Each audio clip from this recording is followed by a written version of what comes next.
Market లో invest చేసి మీ డబ్బులు డబుల్ చేసుకోవాలనుకుంటున్నారా? సుందరరామిరెడ్డి గారి లైవ్ సెమినార్ కి అటెండ్ అవ్వండి.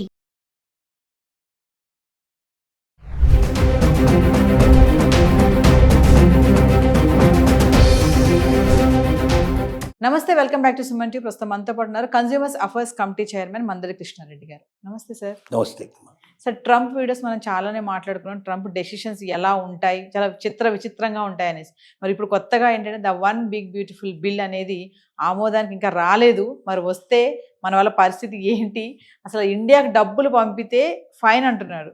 అంటే ఇదంతా కక్షపూరితంగా చేస్తున్నాడని ఉన్నటువంటి టర్మ్లో నన్ను గుర్తుపెట్టుకోవాలి ప్రతి ఒక్కరు అనే ఆలోచన అంటారా? ఇదంతా కూడా మళ్ళీ అమెరికా మేక్ గ్రేట్ అగైన్ అన్నట్టేనా? అసలు దీని గురించి మాట్లాడితే ఏం చెప్తారు సార్? ఒక్క ఇండియా మీదనే కాదు, ట్రంప్ చేసే విధానం ఇండియాకు వ్యతిరేకంగానే అనుకోవడం లేదు. ఇక్కడ ఏ దేశానికైనా డబ్బు పంపించాలంటే, అంటే అమెరికాలో స్థిరపడ్డవారు గ్రీన్ కార్డు హోల్డర్ అయినా సరే, లేక H1 వీసా, ఇంకా L1 వీసా, ఇంకా రకరకాల వీసాల మీద వచ్చిన వాళ్ళైనా సరే, ఏ వీసా మీద వచ్చిన అమెరికాలో ఉన్న పౌరులు ఎవరైనా అమెరికాలో సంపాదించిన సంపాదనలోంచి తిరిగి తమ దేశానికి పంపించుకోవాలనుకుంటే, లేదా ఇతర దేశాలకు పంపించాలనుకుంటే, వాళ్ళు ఇండియన్ కరెన్సీలో ₹1,00,000కి ₹5,000 చొప్పున ట్యాక్స్ చెల్లించాల్సిన అవసరం ఉంది. దానికి బిల్లు ఇప్పుడు తయారవుతోంది. అతి త్వరలోనే అది ఆమోదం పొందబడుతుంది. ₹1,00,000కే ₹5,000 అంటే మరి అమెరికా నుంచి ఇండియాకు వచ్చేటువంటి ఎంత అమౌంట్ అనేది వరల్డ్ బ్యాంక్ చేసిన లెక్కల ప్రకారం తీస్తే $84 మిలియన్లతో ఈక్వల్ అయినటువంటి అమౌంట్ ప్రతి సంవత్సరం కూడా భారతదేశానికి వస్తుంది అమెరికా నుంచి. అంటే $84 మిలియన్ మీద టోటల్గా వేస్తే ఎంత డబ్బు ట్యాక్స్ రూపంలో చెల్లించాల్సిన అవసరం ఉంటుందో తెలుస్తుంది. ఇండియన్ కరెన్సీలో చూస్తే ₹1,00,000కి ₹5,000, ₹1,00,00,000కి ₹5,00,000. మరి $84 మిలియన్ అంటే ఇంటూ ఇండియన్ కరెన్సీలో 80 వేసుకొని లెక్కేస్తే ఎన్ని వేల కోట్లు అవుతున్నాయి. ఇన్ని వేల కోట్లకి మళ్ళీ 5% ట్యాక్స్ చొప్పున మనం తీసుకున్నట్టయితే మన పరిస్థితి ఏమవుతుందనేది ఆలోచిస్తే అమెరికాకు బ్రహ్మాండమైన ట్యాక్స్ రూపంలో అమౌంట్స్ వస్తాయి. ఇండియన్స్ కూడా ఇక పంపించేయడం అంటే, ఇండియాకు పంపించడం అంటే 1-2 సార్లు ఆలోచించుకోవాల్సిన పరిస్థితి ఏర్పడుతుంది. ఇంత డబ్బు వృధా చేయాలా, ఇంత డబ్బు అమెరికాకు మనం కట్టాలా అనేటువంటి ఆలోచన కూడా వాళ్ళు చేయాల్సిన పరిస్థితి ఏర్పడుతుంది. కాబట్టి భవిష్యత్తు లోపల ట్రంప్ తీసుకుంటున్న జాగ్రత్త ఏమిటంటే, అమెరికాలో సంపాదించిన డబ్బు అమెరికాలోనే ఖర్చు పెట్టాలి, అమెరికాలోనే ఇన్వెస్ట్మెంట్ చేయాలి, అమెరికన్ బ్యాంకుల్లోనే దాచుకోవాలి. అప్పుడేమవుతుంది, అమెరికా ఇంకా సుసంపన్నమైన దేశం అవుతుంది. ఇన్ని సంవత్సరాల పాటు మన వాళ్ళు చేస్తున్న పని ఏంటంటే, అమెరికాలో సంపాదించడం, ఇండియాకు పంపించేయడం, ఇక్కడ ఆస్తులు అవి కూడా పెట్టడం, ఇక్కడ బంగారావతి కొనిపించడం, ఇక్కడ బ్యాంకు లోపల పెట్టుకోవడం, ఇలాంటివన్నీ మన వాళ్ళు చేస్తూ ఉన్నారు.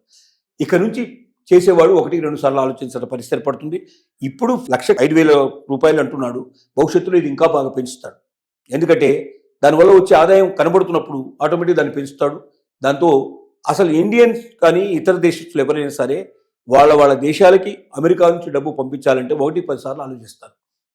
ఇది ఆటోమేటిక్గా తగ్గిపోతుంది. అమెరికాలోనే వాళ్ళు ఇన్వెస్ట్మెంట్ చేయడం అయినా మొదలు పెడతారు. తద్వారా భారతదేశానికి కూడా చాలా నష్టం. ఇప్పుడు భారతదేశానికి ఏమవుతుందంటే, భారతదేశంలో సంపాదించే సంపాదన కన్నా ఇతర దేశాలకు వెళ్ళి భారతీయులు సంపాదిస్తున్న సంపాదన ఎక్కువ భాగం మన ఇండియాకు రావడం వల్ల, ముఖ్యంగా ఫారిన్ కరెన్సీ రూపంలో ఎక్కువ మనకు వస్తుంది.